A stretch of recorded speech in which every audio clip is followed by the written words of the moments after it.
In 1983, a group of scientists walked into the most dangerous war zone on the planet, which was Lebanon at the time, and made a public prediction saying that when their group of meditators was large enough, 8 independent variables, including death rate and other like crime, hostility rate, would all drop. They made this claim, they submitted it to independent journals, they submitted it to the government even, and they brought in 200 people, 200 experienced meditators. And so the group grew in size, people started being drawn to them and started meditating with them, meditating on peace. And during this time, the war rate or the death rate dropped 76%. And this was then published in the Yale's Journal of Social Sciences. And it was widely disputed. It was like this huge uproar because the claim that collective meditation could impact like measurable war results was, seen as ridiculous, even as it is now. So they did it 7 more times, and I'm gonna go into how they did it and what they did and the statistical impossibility that this could have happened by chance. So let me take you back to 1983. It's the middle of the Lebanon Civil War. It's been running for about 8 years. Beirut is actively being shelled, and all these kind of forces like the Syrians, Palestinians, Israelis, they're all part of this conflict. And it was one of those where it's just like really complex. There just wasn't a solution that could be worked out. And it was getting to the point where it was becoming very bloody, it was becoming very gruesome. And no real progress is being made. So a researcher named David Orm Johnson, he's a PhD from Columbia University and had been studying at that time the effect of collective meditation on consciousness, made a hypothesis, and he believed that collective consciousness was real, simply. Otherwise stated as when people think the same thing, set similar intentions, and meditate together on the same thing, there is a coherence that happens where their bioelectric fields align with the overall Earth's bioelectric fields and produces a coherence that actively, physically impacts reality. And so he said, you know what, like the normal means aren't working. What would happen if we got, a group of meditators to meditate on peace? If we know that it affects consciousness, like maybe it will affect this. And so that was the origin of the study. And he raised money.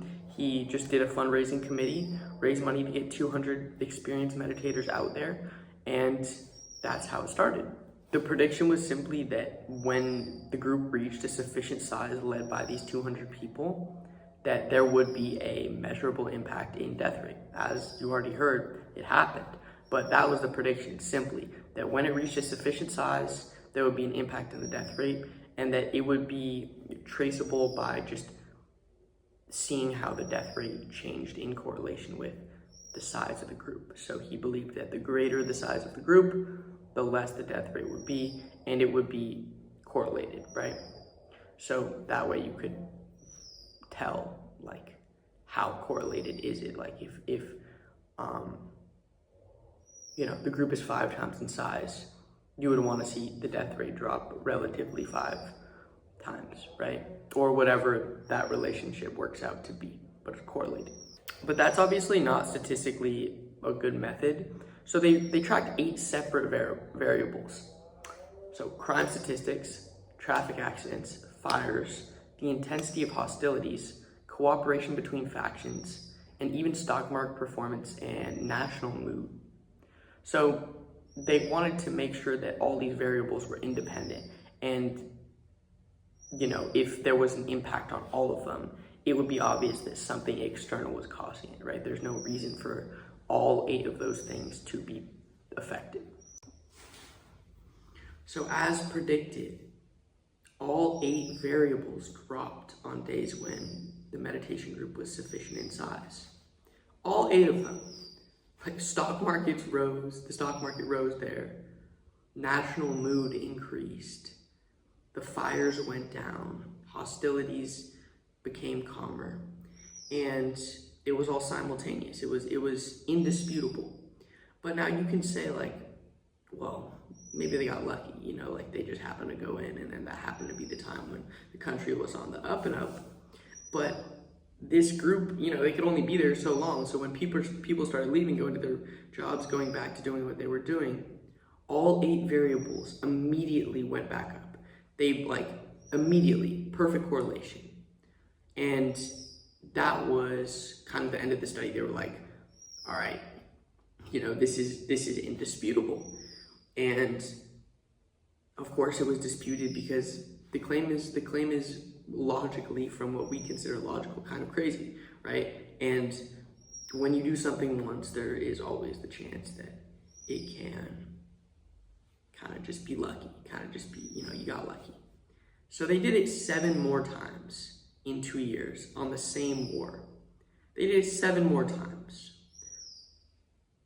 Just the same thing, same 200 meditators, same group situation. And every single time when the group crossed the threshold of people, which is about 1,000 people, all 8 markers went down in correlation. And when they left, all 8 went up. Now, during one of these times, one of the best leaps forward in the war, like one of the big peace agreements, was signed as well. But it happened 7 times. And yeah, as I said earlier, the chances of this were around 1 in 10 to the 19, which is statistically impossible. Statistically is so far beyond 1 in a trillion that is considered 0. I mean, 1 in a trillion is often considered 0 in statistics. That is so far beyond that it was absolutely impossible. Now, one of the incredible parts too was when they did these 7 consecutive studies, they actually didn't even do it in Lebanon all the times. They did it in Lebanon the first one, but these 7 times, they did other ones in the Middle East, but they did it in the UK and the US too, where they had the people meditate on the conflict. They had pictures, and that was the collective intention, but they weren't even there. They were literally groups in the US and the UK, and there was these massive effects shown on Lebanon, and it shows that this effect of collective consciousness is non-local. It's a product of the overall field of the earth, meaning that the intention you have is felt across the entire planet, and that there is no separation of consciousness. Think about that. Think about, like, that by itself is gives me chills. Like, you can affect everything on the planet with your thought, and groups can affect it even more. Like, that's almost out of a fairy tale, bro. And this same group, this same research group, went and did it a bunch of different times. They did it in the US, they did it in Washington, D.C. Crime rates dropped 23%. They did it in Cambodia, they did it in all these different places.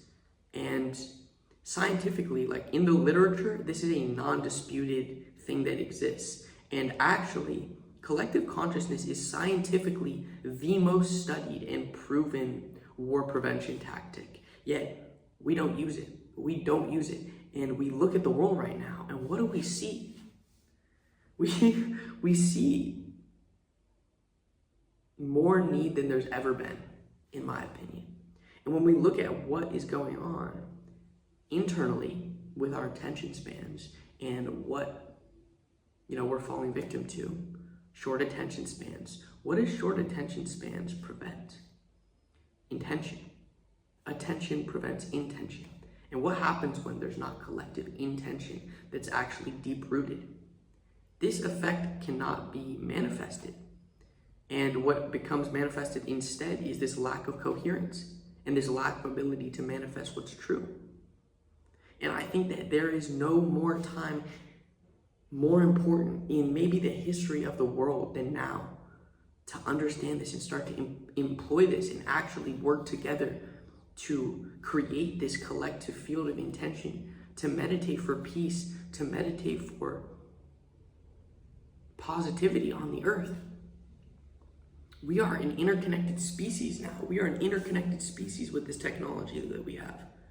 And we have the power to come together in a way that's never been possible. It's never been possible. And just by coming together on these screens, just by coming together like this, we can change the world. And there doesn't need to be anything done. Like, that's what's beautiful about this to me. And that's what's so encouraging to me. It's like, it's not like we have to get together. It's not like we have to fucking buy anything. All we have to do is think together and hold our attention and set an intention and believe truly. And what if we were to do that? What if we were to come together like that? We could change the world. Scientifically proven. Like, this is not even me. I'm just the messenger. Like it's not even like this is scientifically completely indisputable. All we have to do is use it. So let's use it. Set your intention today.